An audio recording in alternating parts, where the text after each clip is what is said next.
Mr. Nunes, we would like you to enlighten us a little bit more about the Big Bang disruption. What is it about, and what's new as it introduces in the business world? Well, Big Bang disruption, we think, is a new kind of innovation, a kind that we haven't really seen before, that's enabled by the changes that are happening in technology today. In the past, most innovation cost money, and therefore it created products that cost more but were better. Today, technology is having the strange effect of allowing new products to be cheaper and better at the same time. And that's really revolutionary. And what happens when you have products that are better and cheaper is they take over the markets very quickly. They create a big bang. And this is a problem. This is a problem for incumbents, not so much for entrepreneurs. It's a problem for industries that don't necessarily see it coming, because what happens is products that are big bangs are often not better, not cheaper, so they're not seen. They're just test cases. They fail, they fail, they fail, but when they're better and cheaper, they succeed wildly. Through the Big Bang disruption, could we see in a different way some terms, some common terms like innovation, marketing, or business strategy? Yeah, exactly. It changes dramatically the way you have to conduct business. One of the big ways it changes business is in marketing. Because today, who doesn't want a product that's better and cheaper?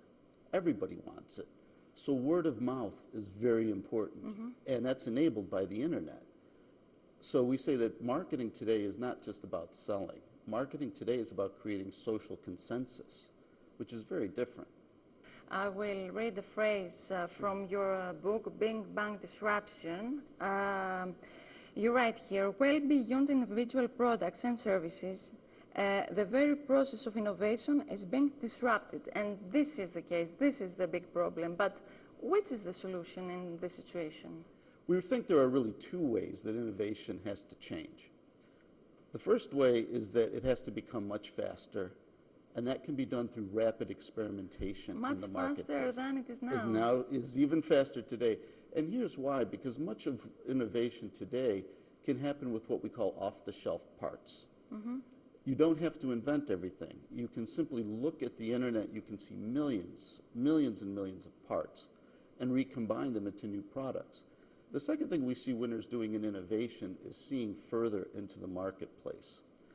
They're looking to their truth tellers, those who can actually see the future. In which way could a small or a big company find out more about these new tactics and apply on the new strategies? One of the ways that we see companies and entrepreneurs being highly successful is really focusing on rapid experimentation.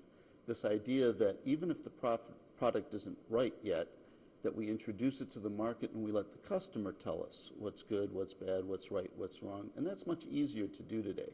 So you think of things like application stores, the app stores of the phone. 3 million applications out there. People test, people try and see, is it good, is it bad, and then they tell the producer. Most incumbents today, most of the large companies today are very used to taking a long time to develop something and are very careful about introducing it because they're afraid of failure. What has to change is they have to be unafraid of failure. They have to introduce more quickly, learn from that, and then enter again with the next product. And the last question, in Greece we have many good brains that have very good ideas relating to technology. What would be your precious, I could say, advice to them and the entrepreneurs in order for an idea to go forth? I think the most important thing is being connected, and being connected broadly, and using the power of technology to do that. We think the roles in the industries for companies are breaking up into inventors, manufacturers, designers, and assemblers. And so today, if you have a really good idea, as I was saying, you don't have to make it all yourself.